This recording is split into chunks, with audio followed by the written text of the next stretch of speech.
కీలకమైనటువంటి ఒక మాట చెప్పారు. కాంగ్రెస్ మేనిఫెస్టో విధానం ప్రకారం దేశం నడవదు, భారత రాజ్యాంగం ప్రకారమే భారతదేశం నడుస్తుంది అని చెప్పినారు. కాంగ్రెస్ అంటే మొదటి నుంచి కూడా కాంగ్రెస్ సంతుష్టీకరణకు పాల్పడుతుంది. తర్వాత ముస్లింలను దగ్గర తీసుకోవడానికి, హిందువులను దూరం పెట్టడానికి కాంగ్రెస్ ప్రయత్నిస్తుంది స్పష్టంగా చెప్పినారు. దీనిపై మీ కామెంట్ ఏంటి? కాంగ్రెస్ పార్టీ కొంత మైనారిటీలకు అనుకూలంగా ప్రవర్తించి వాళ్ళ పట్ల పక్షపాతం చూపిస్తున్నమాట వాస్తవం. అంటే మొదటి నుంచి వీళ్ళు మైనారిటీల పట్ల పక్షపాతం వాళ్ళ ఓట్ల కోసం చేస్తున్నారు కాబట్టి హిందుత్వ ప్రాతిపదిక బీజేపీ రాజకీయాలు చేయటం మొదలుపెట్టిందండి. ఈ విధంగా ఒకళ్ళు మైనారిటీ వర్గాలను ఎత్తన పెట్టుకుంటే ఇంకొకళ్ళు బీజేపీ హిందుత్వవాదాన్ని నెత్తన పెట్టుకుందండి. అయితే ఈ విధంగా సమాజంలో ఒక వర్గాన్ని నెత్తన వేసుకొని వాళ్ళ ఓట్లు సంపాదించాలని ప్రయత్నం చేయటం తప్పులేదు, కానీ వాళ్ళని విపరీతంగా రెచ్చగొట్టి సమాజంలో హింసను ప్రేరేపించే విధంగా మాటలు మాట్లాడటం, చేష్టలు చేయటం ఇది మంచి పద్ధతి కాదు. సంయమనం పాటించాలి, చెప్పేటటువంటి మాటల్ని జాగ్రత్తగా మాట్లాడాలి. ఒక నాయకులు మాట్లాడుతున్నారంటే అది కొన్ని లక్షల మంది, కోట్ల మంది మీద ప్రభావం చూపిస్తుంది. ఆయా వర్గాలని మత ప్రాతిపదికన చీల్చి వాళ్ళని రెచ్చగొట్టి మాట్లాడుతూ ఉండటం వల్ల దేశంలో మత కలహాలకు తావిచ్చే అవకాశం ఉంది. కాబట్టి ఈ విధంగా చేయటం మంచి పద్ధతి కాదండి.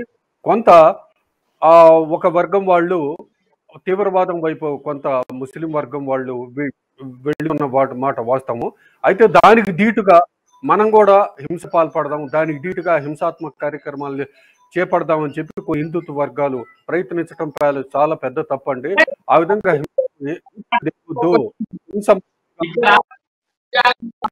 కోర్టులు మనకు సంబంధించిన రాజ్యాంగం కూడా ఆత్మరక్షణ అనేటువంటి ఒక అంశాన్ని కల్పించింది. అంటే ఎవరైనా మన పైన దాడికి వస్తే మనం తిరిగి దాడి చేయొచ్చు, మనం చనిపోయేటువంటి క్రమం కనుక మనకు వస్తే మనం తిరిగి వాళ్ళు ఎవరైతే మన పైకి వచ్చారో వాళ్ళని హతమార్చడంలో తప్పు లేదు అని చెప్పి రాజ్యాంగం చెప్పింది. మనకు సంబంధించినటువంటి న్యాయశాస్త్రం, కోర్టు కూడా చెప్తా ఉంది ఆత్మరక్షణ అని. మరి ఇది ఒకవైపు మరి బాంబులేసి దాడులు చేస్తా ఉంటే ఇంకా చూస్తూ శాంతి మాత్రం పఠించడం అవసరమా? ఆత్మరక్షణ కోసం తిరిగి ధైర్యంగా ఎదుర్కోవడం అవసరమా? చెప్పండి శ్రీనివాస్ గారు. ఆ విధంగా ఒకళ్ళు వచ్చి మన మీద దాడి చేయటము, మనం తిరగబడి వాళ్ళ మీద దాడి చేయటం, చంపటము, ఇది ఏ వ్యవస్థ? ఇది ఎటు తీసుకెళ్తున్నారు? ఇది ప్రజాస్వామ్య? పోలీసులు ఏం చేస్తున్నారు? పోలీసులు అడ్డుకోవాలి, దీనికి మనం అడ్డుకోవటం కాదు.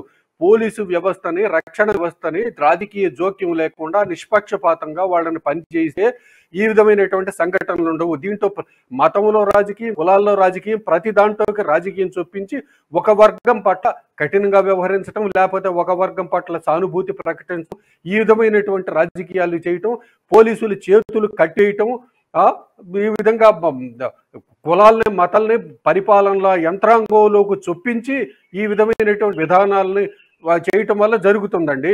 పోలీసులను సక్రమంగా పనిచేయించి ఈ విధంగా తీవ్రవాద దుశ్చర్యలకు పాల్పడకుండా పోలీసుల చేత కంట్రోల్ చేయాలి.